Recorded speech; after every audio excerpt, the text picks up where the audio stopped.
Cute baby episode 1. நான் உங்கள் சுராமிகா. அதிகாலை வேளையில் பெங்களூரில் கார் நிற்க பெருமூச்சு ஒன்று விட்டபடி தன் அருகில் பார்த்தான் சிவகார்த்திகேயன். அவனுடைய தோளில் தலை சாய்ந்து அவன் கைகளை இறுக்கமாக கட்டி அணைத்து கொண்டு தன்னை மறந்து உறங்கிக் கொண்டிருந்தவளை தன் இரு கண்களால் பார்த்தான். இவ வேற அடுத்தது என்ன நடக்க போகுதுன்னு தெரியாம தன்னை மறந்து தூங்கிட்டு இருக்கா.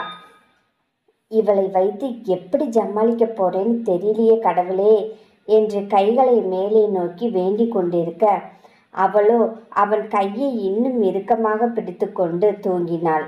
சிவகார்த்திகேயன் அவளை எழுப்புவதற்கு முயற்சி செய்தான். முடியாத காரியம் என்று அவனுக்கும் தெரியும். இருந்தாலும் எப்படியாவது அவளை எழுப்பித்தான் ஆக வேண்டும் என்ற சூழ்நிலை. குட்டிமா, குட்டிமா என்று கூப்பிட்டு கொண்டே அவள் கன்னத்தை மெதுவாக தட்டி எழுப்ப முயற்சிக்க அவள் எந்த அசைவும் இல்லாமல் அப்படியே படுத்திருந்தாள். கொஞ்சம் வேகமாகவே கன்னத்தில் தட்டினான் சிவகார்த்திகேயன். மாமா, தொந்தரவு பண்ணாத மாமா, என்னை தூங்க விடு என்று அவள் சொல்ல, அடி பாவி குட்டிச்சாத்தா, இப்படியெல்லாம் பேசுனா எனக்கு சங்கு தாண்டி என்று சொன்னவன் வாட்டர் கேனில் இருக்கும் தண்ணீரை எடுத்து அவள் முகத்தில் தெளித்தான். அவள் பயந்து அடித்து கொண்டு அவன் கையை விட்டு நகர்ந்து கொண்டே, ஐயோ மாமா, மழை பெய்யுது, சீக்கிரம் கீழே இறங்கி காரை விட்டு ஓடிவா, இதெல்லாம் பார்த்துட்டு காரை எடுத்துட்டு வர மாட்டியா மாமா என்று சொல்லிக்கொண்டு பிரியதர்ஷினி காரிலிருந்து இறங்க முயற்சி செய்ய, இப்போ எதுக்கு பதட்டப்படுற குட்டிமா, மழை ஒன்றும் பெய்யல, நான் தான் வாட்டர் கேனில் இருந்த தண்ணீரை தெளிச்சு விட்டேன். கதவை திறக்க முயற்சி செய்த பிரியதர்ஷினி திரும்பி தன் மாமாவை பார்த்தாள். தலையை சொரிந்து கொண்டே, தூங்கிட்டேனா மாமா? அவனும் தலையாட்டி கொண்டு, ஆமாம், இறங்க வேண்டிய இடம் வந்துருச்சு, தயவு செஞ்சு இறங்கு என்று சொன்னவாறே அவன் காரிலிருந்து இறங்கி வெளியே வந்தான். அவளும் இறங்கினாள். காலை 3 மணி என்பதால் அந்த அப்பார்ட்மெண்ட் முழுவதும் வெளியில் மின் விளக்குகள் மின்னிக் கொண்டிருந்தது. அந்த ஒளி வெளிச்சத்தில் அவள் அங்கே பார்க்கும்போது தன் ஊரில் இருக்கும் பனைமரத்தை விட உயரமான கட்டிடங்கள் ஆங்காங்கே கட்டப்பட்டிருந்தது. தலையை உயர்த்தி பார்த்தவள் அதிசயமாக அங்கேயே நின்று கொண்டிருந்தாள். மாமா, என்ன மாமா வீடு இப்படி இருக்கு, இவ்வளோ பெரிய வீடா மாமா? அவள் அதிசயமாக பார்த்து கொண்டிருப்பதை பார்த்த அவள் தலையை தட்டியபடியே, இது இத்தனையும் மாமாவுக்கு சொந்தம் கிடையாது, இதில் நிறைய வீடு இருக்கு, உனக்கு சொன்னா புரியாது, முதலில் உள்ள போ, நம்ம இப்போ பெரிய போரே சந்திக்கணும், அதுக்கு என்ன வழின்னு பார்ப்போம், போ முன்னாடி. அவள் கையை பிடித்து கொண்டு லிஃப்ட் ஏறி தன்னுடைய வீட்டிற்கு முன்னால் போய் நின்றவன் காலிங் பெல்லை தட்டினான். தட்டி அடுத்த கணத்திலேயே கதவு திறக்கப்பட்டது. இரவு உடை அணிந்து கொண்டு ஒரு பெண் கதவை திறந்தவள் அவனை இறுக்கமாக கட்டி அணைத்து கொண்டு அவன் மார்பில் படுத்து அழுதாள்.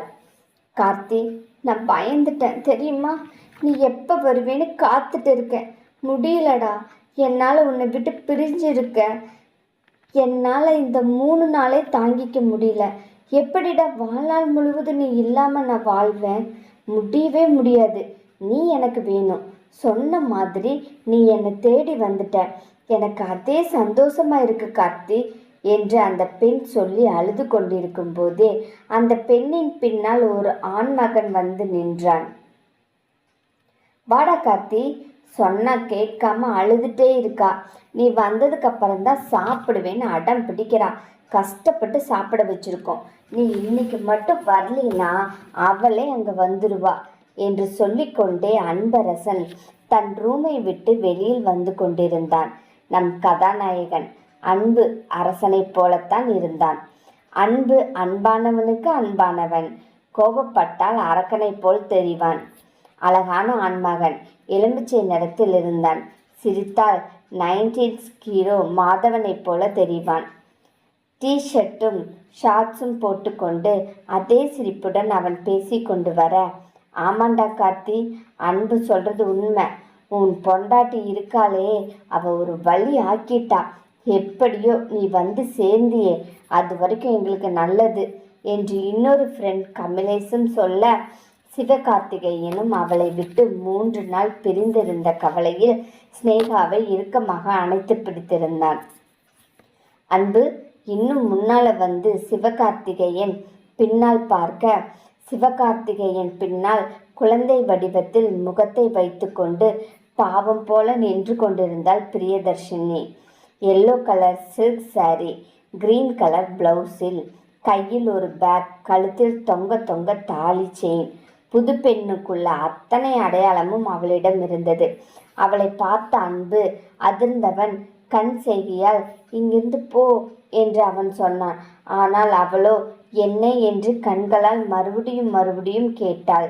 அவன் கையை வைத்து அவளை போக சொல்ல அவளோ ஒன்றும் புரியாதவள் போல் நின்றாள்.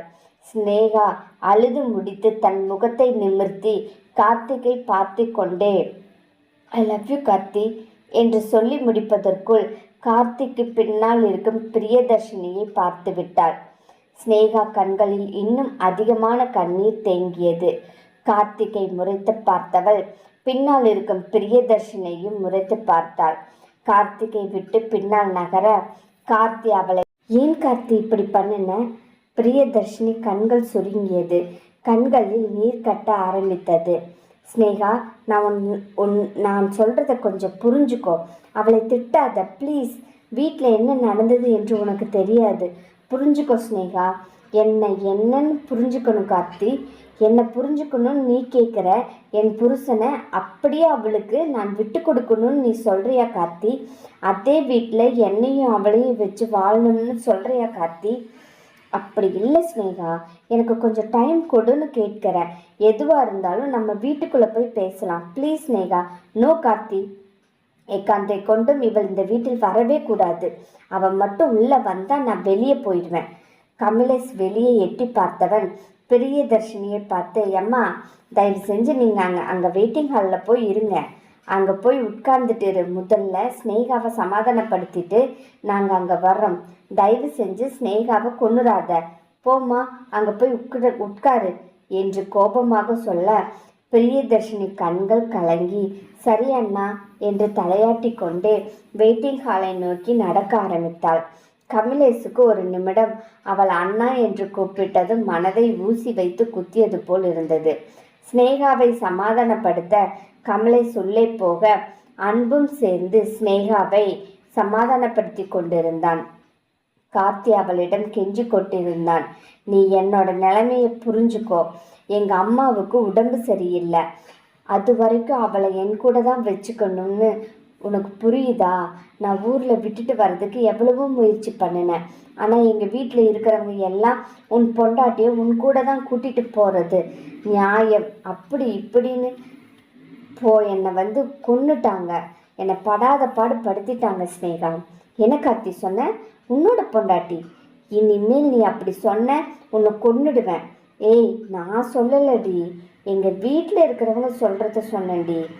அவள் பொண்டாட்டி, நான் அப்போ யாரு?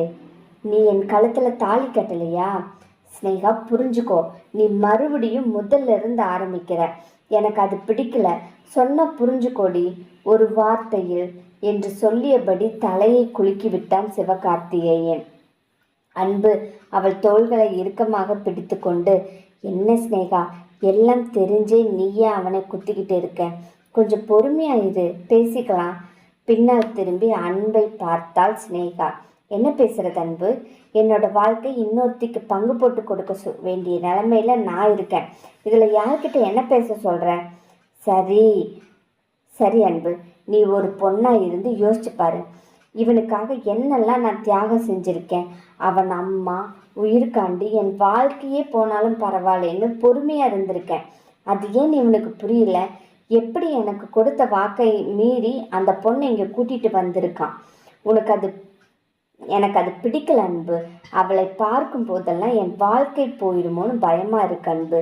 ஸ்னேகா சொல்லி கொண்டிருக்கும் போதே ஸ்னேகாவின் தோலை இறுக்கமாக பிடித்த சிவகார்த்திகேயன் தன்னை பார்க்க வைத்தான். அப்போ நீ என்னை நம்புறது இதுதானா ஸ்னேகா என்று அவன் கேட்க அவள் அதிர்ந்து அவனையே பார்த்து கொண்டிருந்தான். மக்களே, இந்த கதை ஃபுல்லாக அப்லோட் பண்ணிட்டேன். தயவு செஞ்சு லைக் பண்ணுங்கள், ஷேர் பண்ணுங்கள், கமெண்ட் செக்ஷனில் கமெண்ட் போட்டுருங்க.